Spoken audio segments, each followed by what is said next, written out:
Hola hermanos, ¿cómo andan? Bienvenidos a un nuevo video de Entre Discos. Yo soy José. El día de hoy les traigo una revisión o una reseña sobre uno de mis discos favoritos, de uno de mis artistas favoritos, dentro de una de mis discografías favoritas, que desde luego es el Off the Wall de Michael Jackson.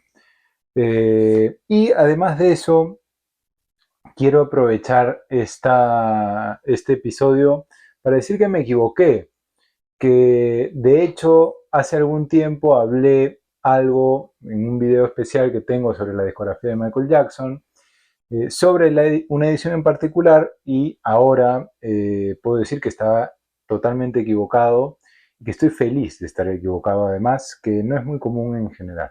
Pero bueno, vamos a hablar un poquito del álbum y luego les muestro las ediciones que yo tengo. El disco of the Wall muchas veces está considerado dentro del universo Michael Jackson, dentro de su discografía, como el primer álbum solista de Michael Jackson, y esto no es cierto, ¿verdad? Es el quinto álbum solista, solo que es su primer disco solista con Epic, fuera de Motown, cuando ya los Jackson 5 no eran más los Jackson 5, sino eran The Jacksons. Ya no estaba Jermaine. eh, ¿Y qué sucede? Un poco cambia la visión creativa de Michael Jackson, y es quizás el disco de la emancipación de Michael Jackson como un artista, eh, además de The Jacksons, del grupo que tenía con sus hermanos, y desde luego dirigido enteramente por el señor Joe Jackson, su padre, ¿verdad? Además de eso, es un disco bisagra, de alguna manera, porque es el primer álbum que Michael Jackson trabaja como solista, me refiero, que Michael Jackson trabaja con Quincy Jones, que iba a ser su socio, colaborador, durante los 3 siguientes discos, incluyendo este desde luego, hasta el Bad, ¿no? Hasta el disco Bad del año 88.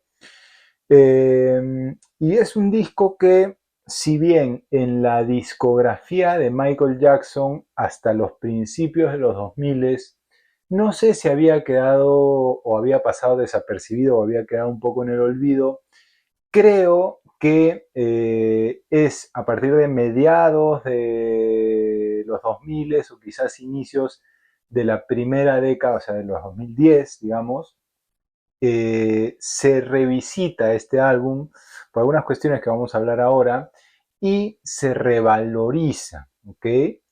Es un disco bastante particular por algunas cuestiones específicas que vamos a mencionar acá, ¿ok?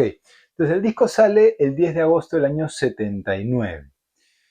Eh, es un proyecto que Michael Jackson, reitero, quiere afrontar de manera individual. Michael Jackson, si bien ya tenía 4 discos solistas en su haber bajo el sello de Motown, es la primera vez que le propone a su padre y le dice: mira, ¿sabes qué? Yo quiero trabajar un disco solo, no quiero que participen mis hermanos, quiero un poco afrontar este proyecto solo, por más de que ellos tenían intención de eso, ¿no? Entonces el señor Joe Jackson, que ya sabemos que era un poquito particular, era un poquito tirano con sus hijos y tal, le dice: bueno, haz lo que quieras, Michael, pero que no interfiera con los proyectos que tienes con tus hermanos. Ok, está todo bien.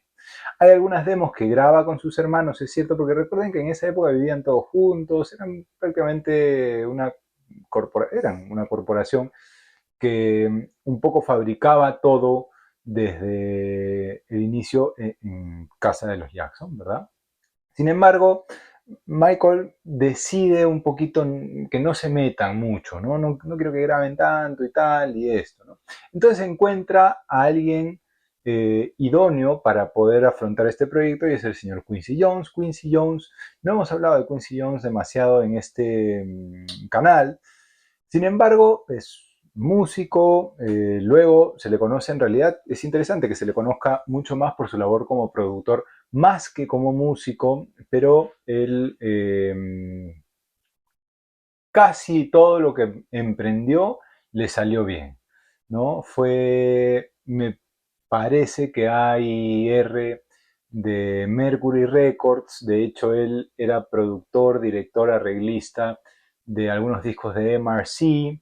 Me parece que de algunos discos de los mediados de los años 50 y tal, en la época de las cantantes de jazz y todo eso. Además tenía algunos discos como líder, como músico. Trabajaba un poquito en las discográficas, luego empieza a producir, empieza a dirigir proyectos, ¿no? Entre ellos empieza a trabajar con los hermanos Jackson cuando pasan a Epic Records y Michael Jackson desde el Off the Wall, y luego se va a meter en 100.000 proyectos, ¿no? Por ahí mucha gente no sabe, pero él es un poco el que idea eh, la creación del programa El Príncipe del Rap o El Príncipe de Bel-Air con Will Smith. Él es un poco que mete a Will Smith en la fama, en la industria, bueno, tal. No vamos a entrar mucho en ese tema porque este video no es sobre Quincy Jones, pero lo cierto es eso. Entonces, es un disco que no, un poco que cierra un capítulo dentro de la discografía o del estilo musical de Michael Jackson, pero también abre otro, y esto es importante. Es un disco que se aleja de la idea que quizás tenemos de Michael Jackson, si es que no conocemos mucho su catálogo, de el rey del pop, en donde casi todos los sonidos son electrónicos o, bueno, de las máquinas de ritmo que van a estar muy presentes en el Thriller y posterior, ¿no? En el Bad, en el Dangerous, ni qué decir en el History, en todos los discos posteriores, del pop con la concepción que tenemos del pop como estilo musical y no como una característica de la música en general, que es música popular. Este es un disco que está más tirado hacia el soul, hacia la música disco, hacia el funk. Quizás es el disco con más groove, el disco más afro dentro de la discografía de Jackson. Y viene un poco de lo que venía haciendo Michael Jackson con los Jackson 5, con los Jacksons ya en Epic, Saint Germain, y en sus primeros discos solistas, que yo recomiendo que le den una escuchada, sobre todo el disco anterior, al Forever Michael, que es un discazo. Yo lo tengo, no lo tengo aquí, porque estamos en otro espacio, ya les conté. Pero bueno, eso es, un poquito que se acerca más a eso. Quizás sería interesante, porque siempre se les compara a Michael Jackson y a Prince, escuchar lo que estaba haciendo Prince en este momento. Había salido con el For You, estaba ya con el Prince, con el homónimo, el segundo disco. Eh, y van a notar las diferencias, van a notar la diferencia además de económicas que habían para poder producir un disco de Michael Jackson en comparación al trabajo artesanal que hacía Prince. No por eso malo, los dos primeros discos de Prince a mí me gustan muchísimo y me parecen maravillosos, sobre todo el homónimo, ¿no? Pero bueno, eso es. Entonces, el disco es producido por Quincy Jones, dura poco menos de 43 minutos, tiene 10 temas, cada uno más grubero que el otro, tiene un par de baladitas, sobre todo She's Out of My Life, que quizás es de las baladas que termina entrando en su setlist durante toda su vida de giras, ¿no? Y I Can't Help It, que era un tema de Stevie Wonder, que luego Esperanza Spalding hace una versión en bossa nova, que es una belleza, que yo siempre recomiendo que la escuchen. Quizás me gusta un poco más que la que está grabada aquí, pero bueno, vamos a entrar en eso. Y Don't Stop Till You Get Enough, que es quizás uno de los primeros grandes éxitos de Michael Jackson. Es cierto que Off the Wall no se compara en ventas con respecto al Thriller, pero tampoco vende poco, vende poco más de 20 millones de copias, no es poco. Y recordemos que cuando estamos hablando de Michael Jackson, hablamos de cifras astrológicas, de cifras muy grandes en cuanto a ventas, ¿verdad? Voy a ir mencionando los temas poco a poco, pero no sin antes enseñar las ediciones que yo tengo y decirles por qué me equivoqué. Pero les voy a enseñar más o menos cuál es la diferencia entre estas ediciones, cómo las fui obteniendo y cómo fui armando en mi cabeza la concepción de la sonoridad de este álbum y cómo fue cambiando para mí eso. La primera copia que tuve, que está, bueno, el Jewel Box está un poquito roto, un poquito más que un poco roto, es esta de aquí. ¿Okay? Este es el Off the Wall que sale el 2001, es el primer relanzamiento oficial. Recordemos que cuando hablamos de reediciones, las reediciones son sencillamente para que esté en circulación, pero los relanzamientos conciben otras cosas, conciben prensa, algún extra, alguna cosa más para ofrecer. Se relanza el mismo producto que ha sido lanzado antes. Este es el primer relanzamiento. Si se quiere, por más de que quizás podríamos decir que el primer CD es el primer relanzamiento, pero en realidad no. Donde se lo toman en serio es aquí y llaman a nada más y a nada menos que el señor Bernie Grundman, que había sido el encargado de cortar, de masterizar la primera edición en disco de vinilo de Love the Wall, para que remasterice esto de aquí. ¿Okay? Luego les voy a hablar sobre unas remezclas de dos temas en particular. Esto ya contiene las remezclas, pero les voy a decir de dónde viene. La primera vez que yo escuché esto, sonaba muy bien. De hecho, esto viene con dos demos, con el demo de Don't Stop Till You Get Enough y de Working Day and Night, que son los dos temas que firma Michael Jackson en este disco. Si no me equivoco, sí, efectivamente. Hay un tema de McCartney también. Bueno, ahora vamos a ver. Acá está, así es. Muy sencillito, edición especial, ¿por qué?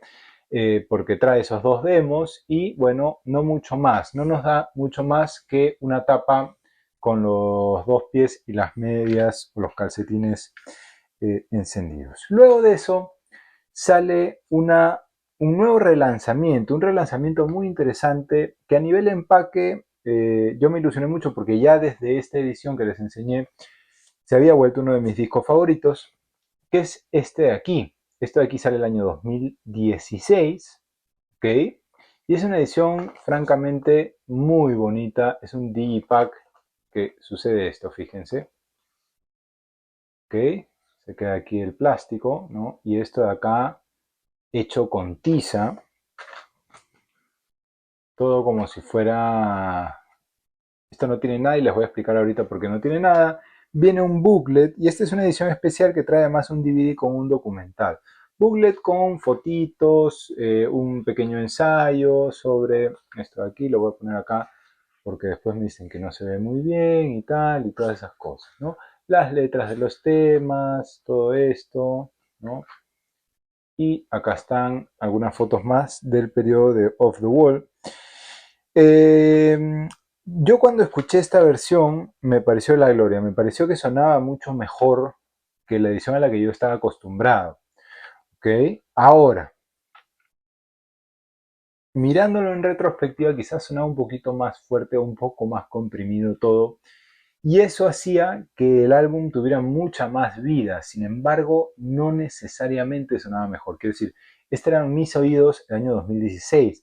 Por eso digo que me equivoqué y que uno se va equivocando en esto de los vinilos, de los discos, de los CDs, del audio en general. Y es hermoso y eso es lo más bonito, quizás lo más bonito de coleccionar discos en físico es equivocarse. Pero bueno, vamos a entrar en eso en un ratito. Bien, además de esto, como jugaba mucho con este tema de la tiza, ¿ok?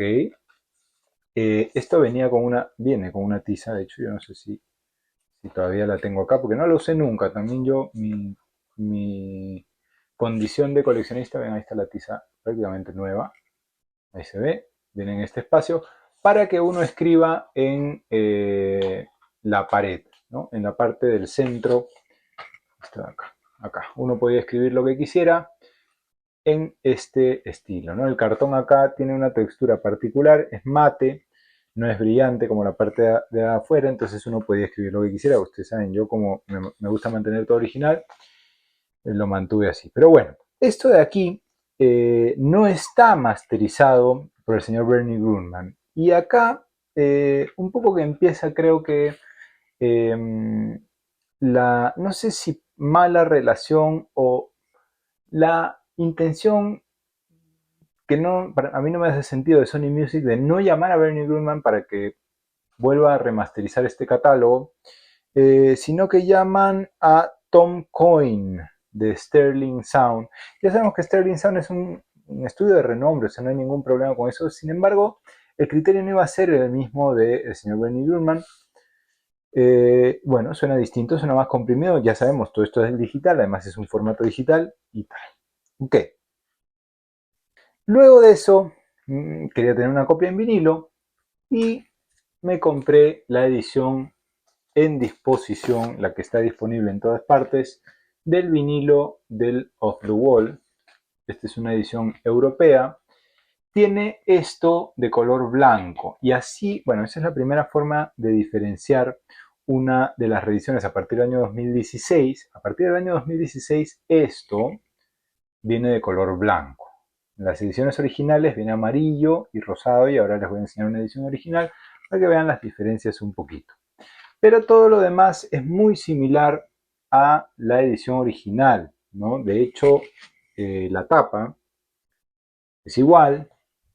Y después, bueno, no tiene mucho más, incluso la galleta o etiqueta del centro, el label, es muy similar al original, con el sello de Epic, por supuesto ya con los sellos de Legacy y los créditos de Sony Music. Esto de aquí tiene en los créditos, que está remasterizado también por Tom Coyne en Sterling Sound. Sin embargo, ya sabemos que el término mastering es relativo, porque cuando hablamos de vinilo, en realidad sí, hay una masterización antes, o sea, quiero decir, de aquí, en una versión, en un volumen un poquito más bajo, fueron a cortar las piezas de metal, fueron a cortar, bueno, más que las piezas de metal, fueron a cortar la laca, la goma laca, para hacer las piezas de metal posteriormente. ¿Quién corta esas lacas? Las cortan en SST. Lo corta, y acá les voy a poner el nombre porque no me acuerdo exactamente. Se llama Daniel Krieger, es alemán, se corta en Alemania en SST y el corte es bastante bueno. De hecho, yo les voy a poner un clip acá en donde yo decía que esto sonaba espectacular, que sonaba muy bien, que me encantaba y bueno, lo van a escuchar aquí. ¿Ok? Esta es la remasterización última que hicieron, o bueno, la versión que podemos encontrar en todas las discotiendas. Esto es del año 2016. La tapa está volteada, por eso es que la enseño al revés, pero bueno, ahí está, ¿no? Suena muy bien, suena muy bien. ¿Es digital? Sí. Esto está pensado en MPO. El corte no tengo la más mínima idea de quién lo hizo. No lo que a mí me interesa es que suena muy bien. Habrá gente que me va a decir, no, pero la versión esta suena mejor. Sí, probablemente. No tengo el CD también que viene con una tiza, que es una edición especial y suena impecable el CD. Esto suena muy bien, suena muy bien. Off the Wall. ¿Qué es un... bien, habiendo escuchado esto de acá, esto ya sabemos parte de aquí, ¿verdad? Esto se relanza junto, 2016 y 2016, de esta remasterización digital que hace Tom Coyne en Sterling, que no es mala, ¿ok? Se hace este vinilo y que además este vinilo suena muy bien. Quiero decir, yo hasta hace unas semanas que no había escuchado nunca otra versión, me parecía que no podía haber nada mejor con respecto a esto. Además, esto está prensado en buen vinilo, en vinilo de 180 gramos, prensado en MPO, que usualmente nunca hay mayores problemas con MPO y tal y todo, y bueno, todo bien. Hasta que, y este era un sueño personal mío que yo quería conseguir y que por suerte, con esas cosas de la vida, apareció. Y bueno, tuve la suerte, ¿no? Es así. Apareció un original. Apareció un original y un original japonés, además, con su Dobby. Ya ven aquí el logo original amarillo y rosa. Pueden comparar los dos, ¿no? Ahí están. No sé si se ven bien, espero que sí. Espero que el reflejo de la luz no sea muy agresivo. Pero bueno, aquí está el disco de vinilo con el sello de Epic, ya les decía. Este corte original es del señor Bernie Grundman, está especificado acá, no está su firma, pero había muchos cortes que él en esa época no firmaba necesariamente. Empaque tipo tip-on, ¿ok? La verdad que es una belleza, está conservado en excelente estado y el disco está, o sea, no tiene un solo ruido, es una locura. Y por supuesto venía los inserts a los que nos acostumbran los discos japoneses, que no sé si se ven bien ahí, con algunas reseñas que Dios sabe qué cosas dirán, pero algunas fotos de los Jackson, y acá está el señor Quincy Jones, ¿verdad? Ahí lo ven. Bueno, Entonces, puse este disco sabiendo que iba a sonar mejor. A ver, a mí me pasó con el Thriller, de hecho yo ya lo había mencionado en algún momento cuando hice ese mismo video de Michael Jackson, que me gustaría volver a hacerlo, de hecho, pero no. ¿Y saben por qué no? Porque eso es lo bonito de esto. Lo bonito es equivocarse y lo bonito es que finalmente esto es una búsqueda que no termina nunca. Respecto al sonido, quiero decir, ¿no? Uno siempre dice, bueno, estoy muy contento con el sonido que tengo. No podría sonar mejor para mis orejas. Hasta que eventualmente aparece una copia que suena mejor. Si uno no duerme porque siempre va a aparecer una copia, no, para nada. La idea es que nosotros estemos contentos con lo que suena y es lógico que el criterio va a cambiar con respecto, quiero decir, conforme nosotros vayamos conociendo más copias, conforme nosotros vayamos conociendo más material acerca de esto, vayamos investigando, vayamos leyendo y tal. Sin embargo, eso no, bueno, tengo este micrófono acá que espero que se esté escuchando bien, es nuevo, así que si no se escucha tan bien, sabrán perdonar y volveremos a lo otro. Yo hasta antes de escuchar esto estaba muy contento con lo que yo había escuchado de los The Wall, es decir, los CDs, el vinilo del 2016, pensaba en MPO y tal. Y esto no puede sonar mejor, quiero decir, ¿qué posibilidades hay de que esto suene mejor? Bueno, apareció este señor de aquí y me voló la cabeza. O sea, hay algunas diferencias a nivel sónico con respecto a dos temas en específico que son remezclas y les voy a contar de qué va eso.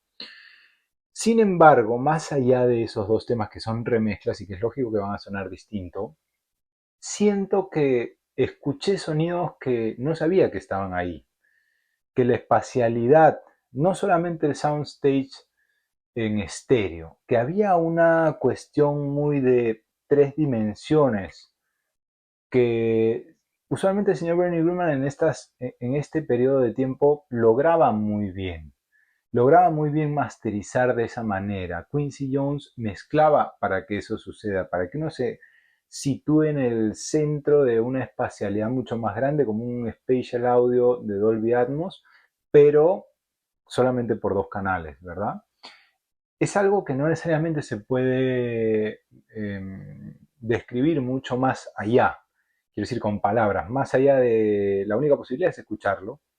Por ahí hay algunos ripeos del vinilo que les recomiendo escuchen en YouTube, que por suerte están, para que escuchen algunas diferencias, pero les digo, no va a ser justicia. Yo no me voy a meter purista como, bueno, no compren la versión del 2016, vayan por una época, porque es difícil conseguir una época en buen estado. Quiero decir, esto a mí me suena muy bien, me la voy a quedar igual. Y no me la voy a quedar por una cuestión de coleccionista, sino porque cada tanto la voy a poner también porque tiene sus pros, además, ¿verdad? Sin embargo, esto es la gloria. Es la gloria, ¿no? No les puedo explicar lo que suena. O sea, siento que escuché otro disco y que escuché otro disco, no sé si mejor, pero otro disco diferente. Y eso es de las cosas más bonitas que nos da el audio. La posibilidad de reescuchar una obra, pero con cosas nuevas, con nuevas posibilidades, ¿verdad? Es como, qué sé yo, como ver una película remasterizada y que de pronto vemos en 4K. ¿No? Es una cosa así. Ahora, el símil no es tan exacto porque la película en 4K en teoría se ve más nítida, por ende se ve mejor, ¿verdad? Esto no necesariamente es mejor, pero sí es muy distinto y está mucho mejor logrado en muchos aspectos, sobre todo considerando porque la masterización, el acercamiento a esa masterización es desde la concepción de los años 70, de finales de los años 70, por lo tanto queda mucho mejor con la música, con la obra en sí. Pero bueno, va por ahí. Entonces, vamos a ir mencionando rápidamente, porque no me quiero meter mucho en esto porque nos demoramos un montón. Ah, bueno, me equivoqué, me equivoqué. No es la mejor versión necesariamente, está muy buena y si no consiguen una de época, está muy buena porque los precios son buenos. Mucha gente que dice, no, no, las remasterizaciones de Michael Jackson en vinilo son muy malas. Mentira, no les crean, son buenas, son buenos vinilos, están bien prensados, están bien cortados, no hay problemas necesariamente frecuencias, que pasa mucho, sobre todo con los discos de los años 70, 80, que las remasterizaciones tienen problemas frecuenciales, mucho agudo o falta de agudo o tal, o mucho grave, ¿no? Sobre todo. No sucede lo mismo con esta, así que vayan sin miedo con la nueva, pero sí la original es la original. Ok, entonces, ya hablamos de Don't Stop Till You Get Enough, temón, ¿no? Tema, qué mejor forma que de abrir un disco que con ese tema. Luego viene Rock With You, que es otro tema que sonó mucho, por lo menos en Perú, y hasta el día de hoy sigue sonando. Yo no sé si en otros países sonó tanto, pero sí, ha estado incluido además en gran parte de los discos compilados de grandes éxitos de Michael Jackson, del sello Epic. Y acá quizás viene la primera gran diferencia entre estos dos. Y viene la gran diferencia porque, ojo, no había dicho, esta es la primera edición japonesa, primerísima, no hay una anterior. Este es el obi que corresponde a la primera edición y el disco también. Es otra mezcla, ¿ok? Y es otra mezcla, ¿por qué? Porque se dice, no se sabe a ciencia cierta, o según lo que yo he podido investigar, por ahí sí, y alguien me puede corregir y les pido por favor que lo hagan si es que lo saben.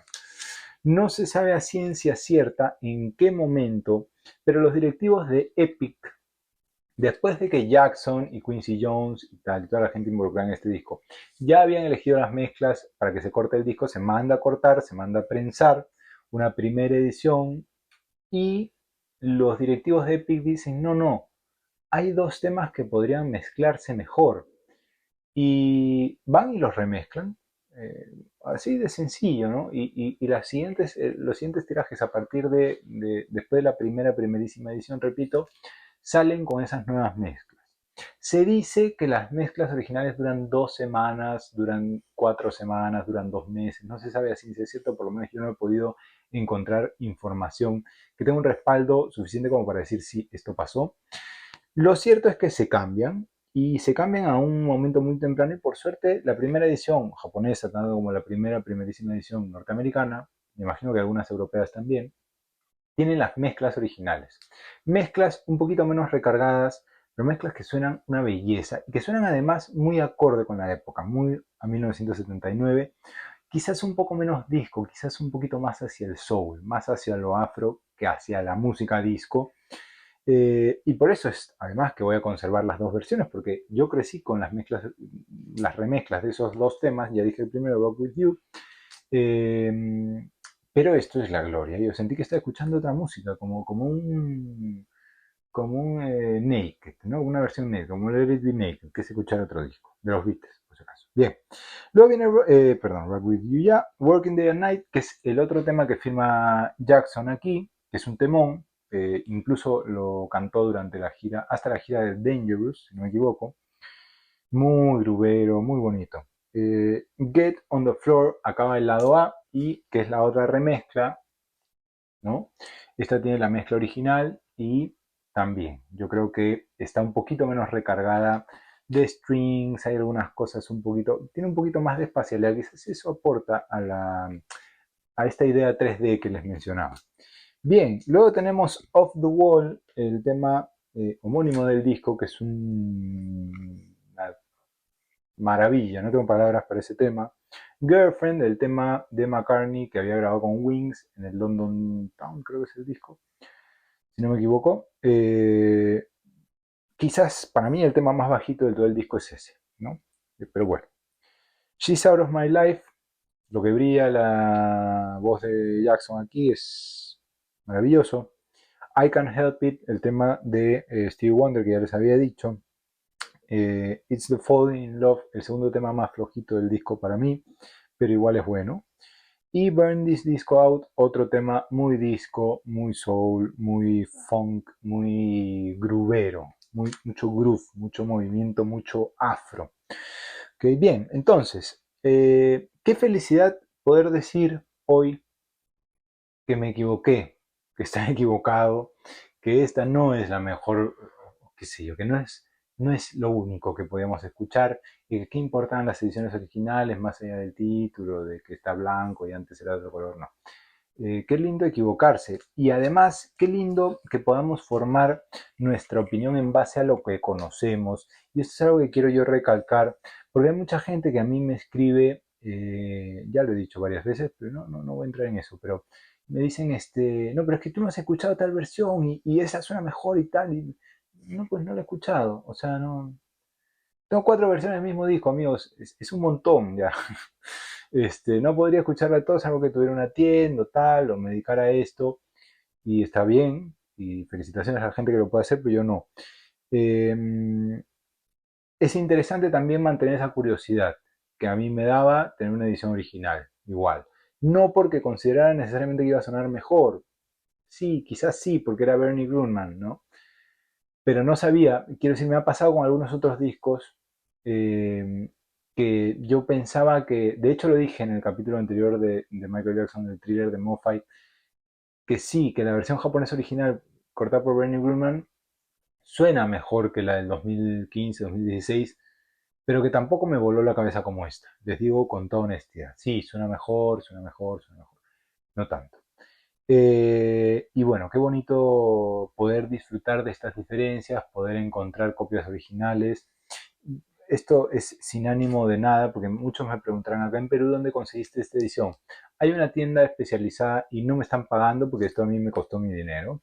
Pero lo digo porque sé que hay gente que necesariamente no conoce esto de aquí. Hay una tienda aquí en Perú que se llama Retrocromos. Están en todas las redes sociales, por supuesto, tienen una web. No voy a dejar ninguno de esos links porque pareciera que me estuvieran auspiciando y no me están auspiciando, pero su servicio es impecable y todos los discos japoneses, o casi todos los discos japoneses que tengo yo, son de ahí y usualmente están NM. Los precios, desde mi punto de vista, perdón, son justos, así que si alguien quiere discos japoneses, que no siempre son mejores, y hicimos un capítulo acerca de eso, vayan a Retrocromos, que hay títulos bien interesantes y casi siempre vienen discos de Michael Jackson, porque son discos que se hicieron muchas copias y tal y tal y tal. Bueno, muchas gracias por haber visto este video. Yo espero que no me haya olvidado de nada. Si no han escuchado nunca Love the Wall, vayan a escucharlo una vez porque es una gloria. En el formato que sea, no importa. Escúchenlo en digital si no tienen ningún formato físico a mano.